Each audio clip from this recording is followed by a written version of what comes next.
ABP news आपको रखे आगे। एबीपी न्यूज पर बहुत बहुत स्वागत है आपका। कोरोना के खिलाफ लड़ाई में सबसे बड़े अभियान की सबसे बड़ी कवरेज लगातार जारी है एबीपी न्यूज पर। कोरोना टास्क फोर्स के प्रमुख वीके पॉल बताएंगे वैक्सीन की हर बारीकी। आपको कब तक लगेगा टीका, वीके पॉल से बात की हमारे सहयोगी शोभना यादव ने। सुनिए। नमस्कार, आप देख रहे हैं एबीपी न्यूज। मैं हूं आपके साथ शोभना यादव। लगभग 1 साल का समय पूरा होना जा रहा है। दुनिया कोरोना से लड़ रही है और देश को जिसका इंतजार था, यानी कोरोना की वैक्सीन, अब वो दिन भी आ गया है। आज हमारे साथ एक बहुत ही खास मेहमान जुड़ने जा रहे हैं, कोरोना टास्क फोर्स के head doctor Vinod Paul. Thank you sir, आपने एबीपी न्यूज के लिए समय निकाला। सबसे पहला सवाल मेरा आपसे यही है कि जो फ्रंटलाइन वर्कर्स हैं, हेल्थ वर्कर्स हैं, उनको ये कोरोना वैक्सीन लगानी आज से शुरू हो रही है, लेकिन मासेस की अगर हम बात करें तो वो कब से शुरू हो पाएगा? शुरुआत के लिए स्वास्थ्य कर्मियों को और कोरोना वॉरियर्स को चुना गया है और धीरे धीरे बाकी ग्रुप्स भी इसमें आएंगे। और सबसे महत्वपूर्ण ग्रुप जो है वो व्यक्ति हैं जिनकी उम्र 50 साल से ज़्यादा है। उन सबको कोरोना वैक्सीन जो है प्राथमिकता के तौर पे दिया जाएगा। ये कुछ ही दिनों की ही बात है। शुरुआत में हमें अपने स्वास्थ्य कर्मी और हमारे फ्रंटलाइन वर्कर्स को सशक्त करना है।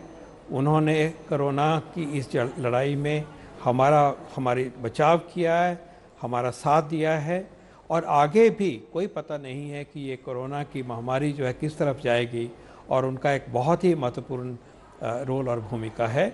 लेकिन इसी के साथ साथ बहुत जल्द जो मेन समूह है वो 26 करोड़ व्यक्ति वो हैं जिनकी उम्र 50 साल से ज़्यादा है, और इनको इसलिए चुना गया है कि कोरोना की वजह से जो मौतें होती हैं, डेथ्स होती हैं, सीरियस प्रॉब्लम होती हैं, वो लगभग उन्हीं में ही होती हैं 80% तक जिनकी उम्र 50 साल से ज़्यादा है। सिर्फ ये टाइम की बात है। अब हमारी लड़ाई एक डिसाइसिव पॉइंट पे पहुंच गई है और वैक्सीन धीरे धीरे उपलब्धता की तरफ बढ़ता जाएगा। जी विनोद जी, मैं आपसे ये भी जानना चाहूँगी, आपने जानकारी दी कि बहुत जल्द अब ये आम नागरिकों तक भी पहुँचेगी। आपने 3000 सेंटर्स इनिशियली इस्टेब्लिश किए हैं कोरोना के इस वैक्सीन के लिए, आप जिसके लिए कहते हैं कि अब वो बढ़ाकर 5000 कर दिए जाएंगे। लेकिन जब पूरे देश में इस वैक्सीन को लगाना आप शुरू करेंगे तो क्या ये 5000 सेंटर्स आपको लग रहा है कि बहुत होंगे, काफ़ी होंगे, या आपकी कुछ और रणनीति है, उन सेंटर्स को और बढ़ाया जाएगा? 5000 सेंटर बिल्कुल काफ़ी नहीं होंगे। जब हम बड़े समूह की तरफ जाएंगे तो इनको 3 गुना 4 गुना तक करने की भी ज़रूरत जैसी महसूस होगी वो किया जाएगा। 5000 की जो संख्या है वो हमारी इनिशियल फेज़ के लिए ही काफ़ी हो पाएगी, इसमें कोई दो राय नहीं है और कोई डाउट नहीं है कि ये संख्या आगे काफ़ी हद तक बढ़ाई जाएगी और जितनी ज़रूरत होगी उतनी बढ़ाई जाएगी, क्योंकि इस काम को हमने जल्द से जल्द पूरा करना है। वैक्सीन आ गया है तो वैक्सीन पहुंचना है और इस प्रक्रिया में उसका जो वितरण होना है उसकी प्रणाली जो है वो एफिशिएंट होगी और लोगों के पास तक पहुंचेगी। इसके लिए पूरे ही प्रयत्न किए जाएंगे। विनोद जी, एक जो लोगों के मन में एक बहुत बड़ा सवाल है, और क्योंकि अब तमाम एबीपी न्यूज़ के दर्शक हमें सुन रहे हैं, देख रहे हैं, मैं ये जानना चाहती हूँ कि अभी जो फ्रंटलाइन वर्कर्स हैं, हेल्थ वर्कर्स हैं, उनको तो ये फ्री ऑफ कॉस्ट वैक्सीन दी जा रही है। जब ये देश के नागरिकों तक पहुँचेगी तो क्या सरकार की ये योजना है कि ये फ्री में पहुँचेगी, या कुछ अगर पैसे देने होंगे तो वो कितने होंगे और क्या होगा? सरकार ने जो अभी फैसला किया है वो इसी 3 करोड़ व्यक्तियों के लिए किया गया है। शुरुआत की बात है और इसमें जो सारे का सारा फंड है, सारे का सारा जो खर्चा है उसको केंद्रीय सरकार वहन करेगी। और ये खर्चा सिर्फ वैक्सीन पे ही नहीं होता है, हर एक वैक्सीन की जितनी कॉस्ट है लगभग उसका 3/4 कॉस्ट एक्स्ट्रा जो है वो सारे प्रकरण के लिए, कोल्ड चेन के लिए है, सिरिंजेस, नीडल्स और जो व्यवस्था की जाएगी उसके लिए है। और उस सारे खर्चे का वहन जो है वो इस समय केंद्रीय सरकार करेगी। इसके बाद आके क्या करेंगे इसको सोच विचार करके सरकार सबके सामने लाएगी, इसका हमें इंतज़ार करना चाहिए। ठीक है विनोद जी, जो हेल्थ वर्कर्स और फ्रंटलाइन वर्कर्स जिनको वैक्सीन लगनी शुरू हो रही है, क्या उनको, जिनको कोरोना हो चुका है पहले, उनको भी लगाई जा रही है ये वैक्सीन, या जो आपने प्रायोरिटी लिस्ट बनाई है उसमें जिन लोगों को कोरोना नहीं हुआ है उनको पहले लगाई जा रही है? जिनको कोरोना हो चुका है क्या उनको लगाई जाएगी या नहीं लगाई जाएगी? ये 3 सवाल मन में उठ रहे हैं लोगों के। ये इन सवालों का जवाब एक ही है कि अब जिन व्यक्तियों को चिन्हित किया गया है उनको कोरोना वैक्सीन लगेगी, चाहे उनको पहले कोरोना हो चुका है या नहीं हो चुका। आज की सोच यही है कि कोरोना होने के बाद भी वैक्सीन की प्रोटेक्शन जो है वो मिलनी चाहिए, क्योंकि कोरोना होने से जो इम्यूनिटी बनती है उसकी अभी तक विज्ञान में पूरी तरह से समझ नहीं है कि वो बचाती है, आगे से के लिए नहीं बचाती और कितनों को बचाती है, कितनी देर तक बचाती है। तो एक दुनिया भर में आम राय है, ये हमारे देश का ही ये गाइडलाइन नहीं है, दुनिया भर में आज आम राय है कि जिनको कोरोना हो भी चुका है उनको भी वैक्सीन लगना चाहिए। और इसी रिकमेंडेशन के चलते हम अपने प्रोग्राम को आगे ले जा रहे हैं। बहुत बड़ी बात, विनोद जी इस समय एबीपी न्यूज पर हैं और वो ये बता रहे हैं कि जिन लोगों को कोरोना हो चुका है फिलहाल, क्योंकि सरकार की तरफ से फ्रंटलाइन वर्कर्स और हेल्थ वर्कर्स को ये वैक्सीन लगाई जा रही है, तो जिनको कोरोना हो चुका है उनको भी ये वैक्सीन दी जाएगी। अब मेरा अगला सवाल जो है वो भी बहुत अहम है, हालांकि अभी आम नागरिकों तक ये नहीं पहुंची है वैक्सीन, लेकिन क्योंकि आप टास्क फोर्स को हेड कर रहे हैं, लोगों के मन में ये सवाल है कि जो कोमॉर्बिडिटीज जिन पेशेंट्स को हैं, कोरोना के अलावा जिनको और बीमारियों का खतरा है, क्या उनके लिए ये वैक्सीन सेफ होगी? क्या उनको भी आप ये वैक्सीन देंगे? ये बहुत ही इम्पोर्टेंट बात है जो आपने पूछी। पहली बात ये है कि कोमॉर्बिडिटीज जिनको है उनको तो वैक्सीन की और भी ज़रूरत है, क्योंकि जब कोरोना आता है और आया है तो जो जानलेवा रूप में पहुंचा है वो उन्हीं व्यक्तियों में पहुंचा है जो या तो उम्र में ज़्यादा हैं या फिर उनको दूसरी बीमारियां हैं, और ज़्यादातर ये दोनों बातें इकट्ठी ही होती हैं, क्योंकि सीरियस गंभीर बीमारियां भी बड़ी उम्र के साथ बड़ी हुई होती हैं। तो पहला हमें ये याद रखना है कि जिनको दूसरी बीमारियां हैं उनको तो कोरोना वैक्सीन की और भी ज़रूरत है। और दूसरी बात है कि ये कोरोना वैक्सीन जो है उनको लगना है, लगाया जाएगा, और उनमें इसका इफ़ेक्ट भी अच्छा होता है, ये भी हमें लेके चलना है। और आगे यही व्यक्ति जो है कोरोना के आने के ऊपर भी सशक्त होंगे और कोरोना को से बच सकेंगे, कोरोना का संक्रमण उनके ऊपर नहीं होगा। विनोद जी, इस समय जो हमारे पास भारतीय बाजार में या सरकार के पास जो 2 वैक्सीन मौजूद हैं, एक कोवैक्सीन और एक कोविशील्ड, क्या जिन लोगों को ये वैक्सीन लगाई जा रही है उनको बताया जा रहा है कि उनको कोविशील्ड वैक्सीन लगाई जा रही है या कोवैक्सीन? क्योंकि कुछ लोगों के मन में ये सवाल है एक पर्टिकुलर वैक्सीन को लेकर कि उसके ट्रायल टेस्ट जो है वो कंप्लीट नहीं हुए हैं, जो दूसरी वैक्सीन है उस कंपनी के द्वारा दावा किया जा रहा है कि वो ज़्यादा इफेक्टिव है। तो जिन फ्रंटलाइन वर्कर्स को या देश के नागरिकों को जब ये लगाई जाएगी तो क्या ये बताया जाएगा कि कोविशील्ड या कोवैक्सीन? ये दोनों ही वैक्सीन हमारे कार्यक्रम में अब लागू होंगे, और जो व्यक्ति एक वैक्सीन मिलेगा, कुछ व्यक्तियों को दूसरा वैक्सीन मिलेगा, और ज़रूर उनको पता होगा कि कौन सा वैक्सीन उनको लगाया जा रहा है, और जो उनके रिकॉर्ड में भी चिन्हित किया जाएगा कि उनको कौन सा वैक्सीन मिला है। मैं ये कहना चाहूँगा कि भारत के ड्रग्स रेगुलेटर ने और उनकी जो एक्सपर्ट कमेटी है जिसमें एक्सपर्ट्स बैठे हुए हैं, उन्होंने पूरी सोच विचार के बाद इन दोनों वैक्सीन्स को जारी करने का फैसला किया है। उनका फैसला इस चीज़ पे आधारित है कि ये वैक्सीन हमारे बिल्कुल सुरक्षित है, पूरी तरह से हज़ारों व्यक्तियों में उनका इस्तेमाल हो चुका है। दूसरा है कि उन्होंने देखा है कि इसकी वजह से प्रतिरक्षण की जो ताकत है, इम्यूनोजेनिसिटी है, वो बहुत ज़ोरों से व्यक्ति में पैदा होती है और प्रोटेक्ट करती है। जब इस तरह के फैसले विज्ञान के आधार पर लिए गए हैं तो कोशिश ये की जा रही है कि इसका फ़ायदा हमें जल्द से जल्द अपनी भाई बहनों तक पहुंचाना है, अपने सिटीजन्स तक पहुंचाना है।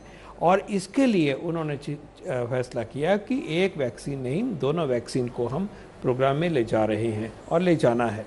अब ये याद रहे कि जो वैक्सीन दिए जाएंगे वो अब जब आपको मिलेंगे आपको उसका पता होगा कि आपको कौन सा वैक्सीन मिल रहा है, और जैसे दूसरी डोज भी आपने उसी वैक्सीन की लेनी है। और मैं कहूँगा कि आप बिल्कुल कॉन्फिडेंस से और संशय से रहित होकर, बिल्कुल डाउट के बिना, जो भी वैक्सीन आपको अलॉट किया गया है, जिस जगह पे भी आपको बताया गया है कि वैक्सीन के लिए आइए, प्लीज़ आप उसी प्रक्रिया को फॉलो करिए।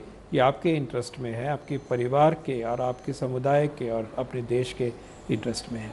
विनोद जी, इसका मतलब आप कहीं ना कहीं ये कह रहे हैं कि मेरे पास ये विकल्प नहीं है, जो भी वैक्सीन सरकार के द्वारा उस सेंटर पर मौजूद होगा मुझे उसी विकल्प को चुनना है। मैं 2 तरीके की जो वैक्सीन है, कोविशील्ड और कोवैक्सीन, उसमें मेरी चॉइस नहीं चलेगी। क्या मैं ये सही समझ रही हूँ?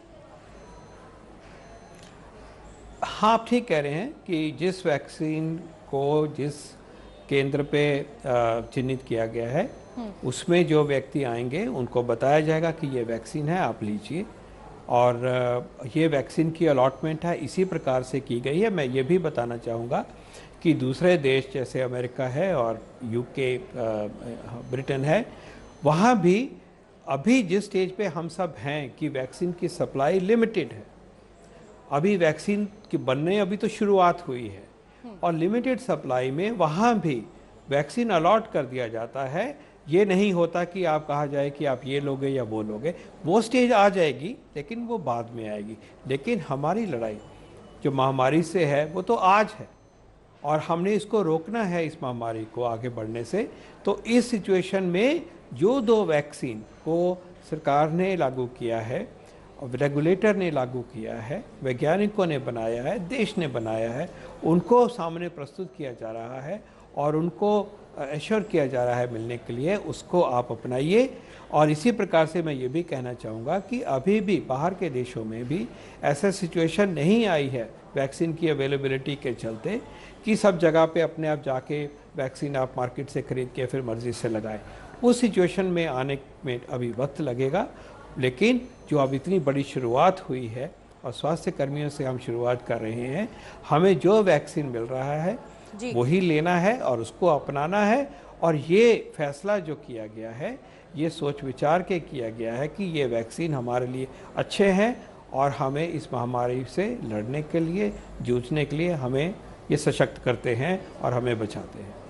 ठीक है विनोद जी, मैं आपसे ये भी जानना चाहूँगी लॉजिस्टिक्स को लेकर, क्योंकि गांव-गांव तक सरकार के लिए एक बहुत बड़ी चुनौती है, इसको पहुंचाना है आपको, और इसका स्टोरेज जो है वो रेफ्रिजरेटर्स में होना है। गांव में बिजली नहीं आती है कई बार, तो उसको आप, उस चुनौती के लिए आप कैसे अपने आप को तैयार कर रहे हैं और क्या तैयारी है? ये तैयारी तो बहुत दिनों से चल रही थी, कुछ महीनों से चल रही थी मैं कहूँगा, क्योंकि हमारे पास जो कोल्ड चेन का प्रावधान है, जो अभी तक टीकाकरण होता है बच्चों का, उसके लिए बना रखा हुआ था। लेकिन ये टीकाकरण और बहुत बड़ा टीकाकरण होगा, बहुत सारे करोड़ों डोज लगेंगी, तो उसके लिए पूरी तैयारी बढ़ाई गई। कोल्ड चेन की व्यवस्था को कई गुना करा जा रहा है। और जैसे पहले भी आप याद कोई पता होगा कि बच्चों के जो टीके लगते हैं वो कोल्ड चेन में ही लगते हैं, ठंड से ही, ठंडे ही बॉक्सेस में लेके गांव-गांव पे जाते हैं, बस्ती बस्ती जाते हैं। तो इस प्रक्रिया का एक्सपीरियंस हमारे देश को बहुत ज़्यादा है। और शुरू में जो वैक्सीन चलता है तो वो गाड़ियों में चलता है, रेफ्रिजरेटेड वैन्स होती हैं, उसके बाद में स्टोर किया जाता है और उसके बाद हाथ में उठा के बॉक्सेस में वैक्सीन को आगे लेके जाते हैं। और इन बॉक्सेस में, इन डब्बों में टेम्परेचर के लिए, लो टेम्परेचर, नीचे का टेम्परेचर रखने के लिए, ठंडा रखने के लिए बंदोबस्त होता है। मैं ये कहना चाह रहा हूँ कि वैक्सीन को ठंडे टेम्परेचर पे पहुंचाना गांव-गांव में हमें खूब अच्छी तरह से आता है। हम करोड़ों डोज इस तरह से आज तक पहुंचाते आए हैं और उसी टेम्परेचर पे इस वैक्सीन को भी हर जगह पहुंचाया जाएगा। ठीक है विनोद जी, आखिरी सवाल, मैंने आपका बहुत वक्त ले लिया है। मेरा आखिरी सवाल ये है कि अगर मैं दिनों, हफ्तों और महीनों में बांधूं आम नागरिक तक इस वैक्सीन के पहुंचने की समय सीमा को निर्धारित करने की बात करूं, क्योंकि लोग बहुत बेसब्री से इंतजार कर रहे हैं, तो क्या वो कोई समय सीमा आप बताएंगे हमें? देखिए, जैसे कहा गया है कि शुरुआत में ये हमारे स्वास्थ्यकर्मी हैं, हमारे जो पेंडेमिक कंट्रोल करने वाले फ्रंटलाइन वर्कर्स हैं, इनकी संख्या सिर्फ 3 करोड़ है। बाद में 26 करोड़ और फिर 27 करोड़, ये सब जो हैं यही हमारा मेन उद्देश्य है अल्टीमेटली। और इस तरफ ये इनके तरफ शुरुआत होनी है जो वो कुछ ही हफ्तों की बात है। अभी हमें जहाँ तक शुरुआत हमने करी है उसमें पूरा सहयोग करिए, उसको तेज़ गति से हमें पूर्ण करने के लिए मदद करिए, और कुछ ही हफ्तों में यह टीकाकरण की प्रक्रिया जो आम व्यक्ति है जिनकी उम्र 50 साल से ज़्यादा है उनकी तरफ ये बढ़ेगी। ये सिर्फ अब कुछ ही हफ्तों की बात है। हम सब इसकी तरफ तेज़ गति से और जितना तेज़ हो सके पहुंचने की कोशिश में लगे हैं हम सब। तो चलिए, बहुत बड़ी बात, विनोद पॉल जी जो कि नीति आयोग के सदस्य भी हैं, कोरोना टास्क फोर्स के को हेड कर रहे हैं, और पूरे देश में जितने फ्रंटलाइन वर्कर्स और हेल्थ वर्कर्स हैं उनको क्योंकि कोरोना वैक्सीन लगनी शुरू हो चुकी है, तो उस पूरे ऑपरेशन को इन्हीं के द्वारा क्रियान्वित किया जा रहा है। और बड़ी बात विनोद जी ये कह रहे हैं कि बस कुछ हफ्तों का इंतजार और फिर ये आम नागरिकों तक भी वैक्सीन पहुंचेगी। बहुत बहुत धन्यवाद विनोद पॉल जी, आपने एबीपी न्यूज के लिए समय निकाला और हमारे साथ ये जानकारी साझा की। हमारी बहुत बहुत शुभकामनाएं, आप अपने मिशन में सफल हो।